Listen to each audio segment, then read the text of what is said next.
കുറച്ചു നേരത്തിനു ശേഷം ദ്രുപദൻ വന്ന് എല്ലാവരെയും സ്വാഗതം ചെയ്തു.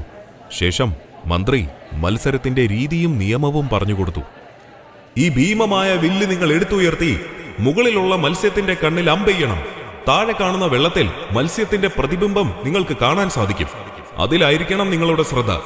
നിങ്ങളുടെ കൈകൾ ലക്ഷ്യസ്ഥാനത്തേക്ക് വന്നു എന്നുറപ്പായാൽ നിങ്ങൾ വില്ല് ചലിപ്പിക്കണം.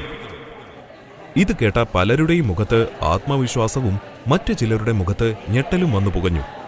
കാത്തിരിപ്പിനൊടുവിൽ മത്സരത്തിനായുള്ള ആദ്യ വ്യക്തി വന്നു. എല്ലാവരുടെയും ശ്രദ്ധ അയാളിൽ മാത്രമായി. പക്ഷേ അധികം സമയം കളയാതെ തന്നെ അയാൾ അതിൽ നിന്നും തോറ്റു പിന്മാറി. പിന്നീട് ഓരോരുത്തരും വന്ന് തോറ്റു മടങ്ങി. ഇതെല്ലാം നോക്കിക്കാണുകയായിരുന്നു അർജുനൻ. പെട്ടെന്നാണ് അർജുനന്റെ കണ്ണുകൾ മറ്റൊരു ദിശയിലേക്ക് പോയി മറഞ്ഞത്. ആ ഒരു സമയം തന്റെ കണ്ണുകൾ ഒരു യോദ്ധാവിൻ്റേതായിരുന്നില്ല. പ്രണയമെന്ന അനശ്വരമായ സത്യത്തെ തന്റെ കണ്ണുകൾ കൊണ്ട് തന്നെ രുചിച്ചറിയുവാൻ തുടങ്ങി.